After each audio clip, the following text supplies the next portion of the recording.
Impact of the French Revolution. Hello everyone. Now this presentation is for the students of MA Final.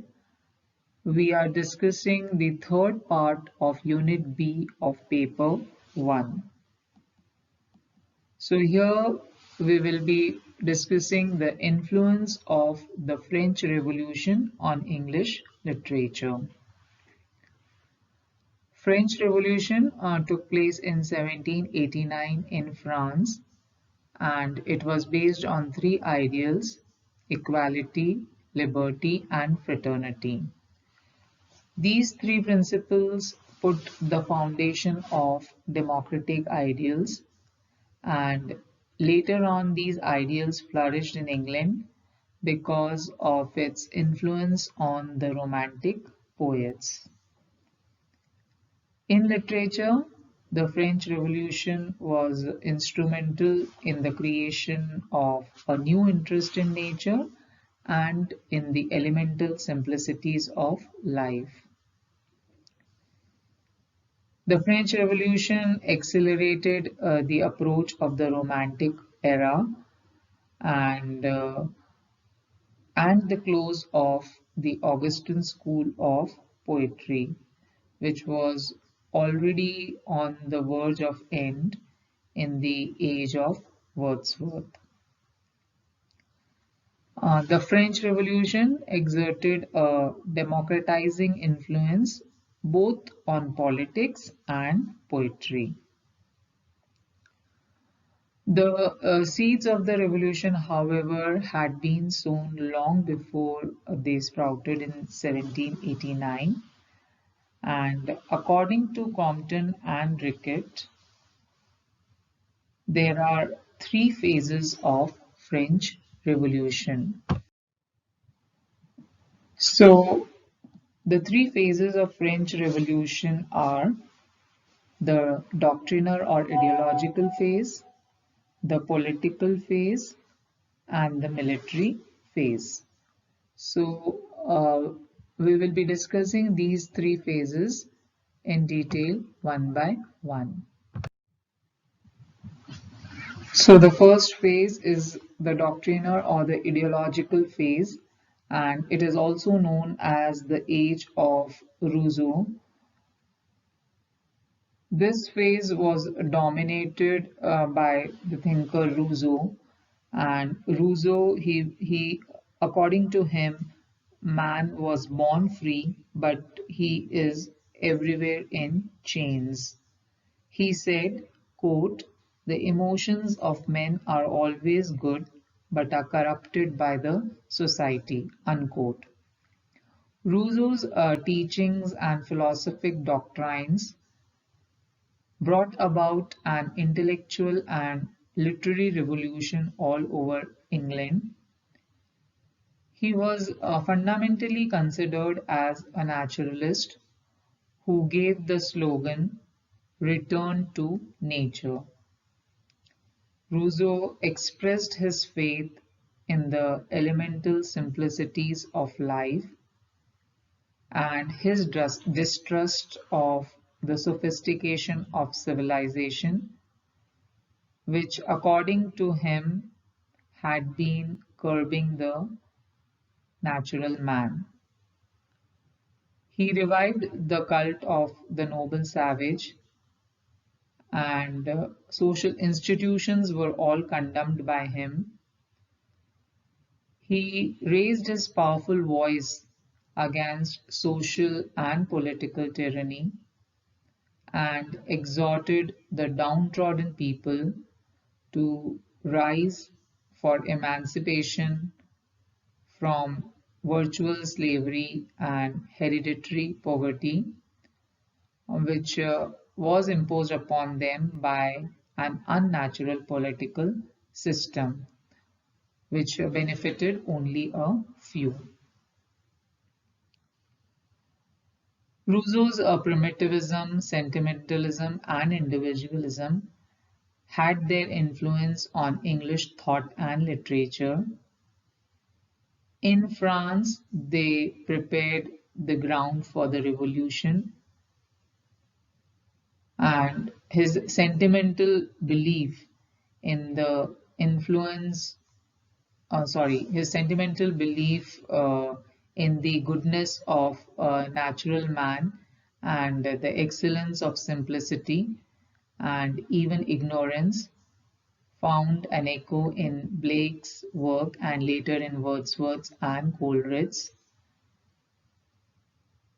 The Romantic poets like Wordsworth, Coleridge, Blake, and Godwin were influenced by Rousseau.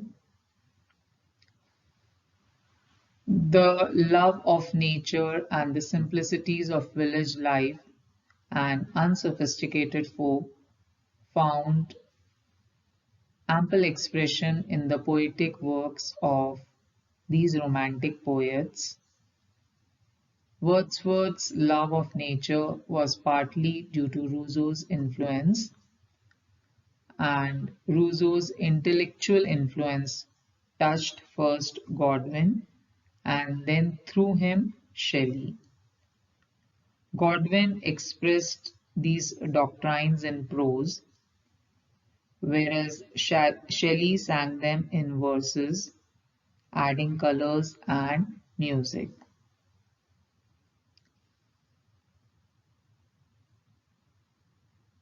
Shelley wrote that he had learned, quote, all that was valuable in knowledge and virtue from that book, unquote. So this first phase was a very peaceful phase.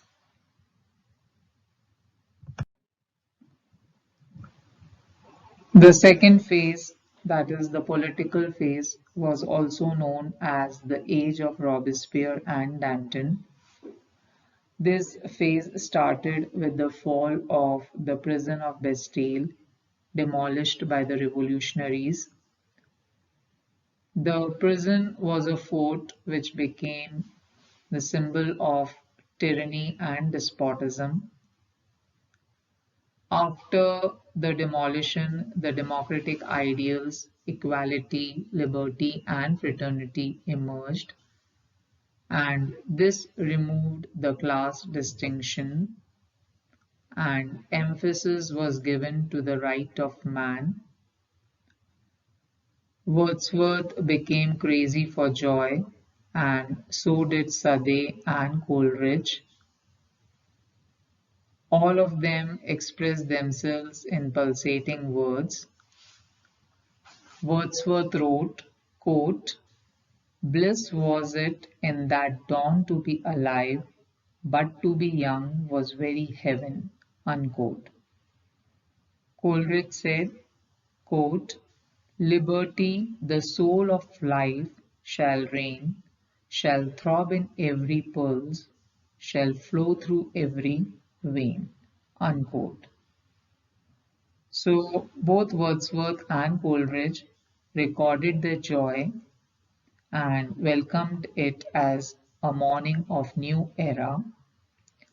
They thought that every member has an equal right of opportunity, so divisions, classes, and differences of birth, rank, power, or wealth are irrational.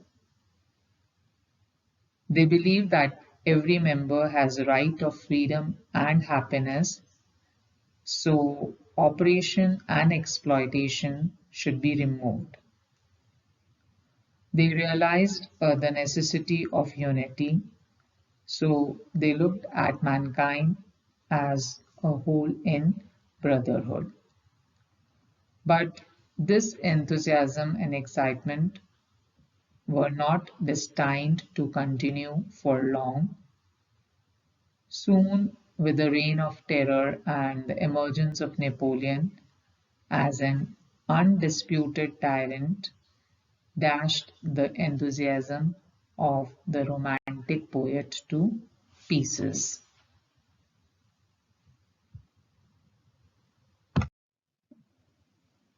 The third phase was the military phase, also known as the Age of Napoleon. and it raised a terror. It was also known as the Reign of Terror, and during this phase, hope was lost and rights of people were ruthlessly suppressed. The country got engaged in continuous wars, and the beginning of the war between France and England completed the disillusionment, and Wordsworth, Coleridge, and Southey, who had started as wild radicals, ended as well domesticated Tories.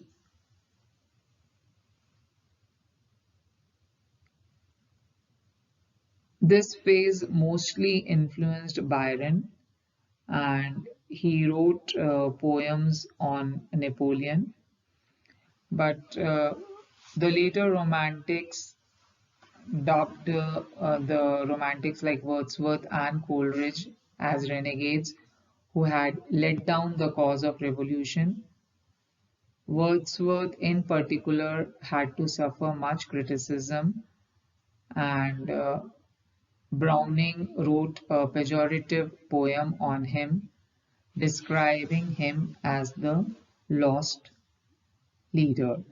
So the poets like Wordsworth and Coleridge lost their faith in revolution because of its destructive results.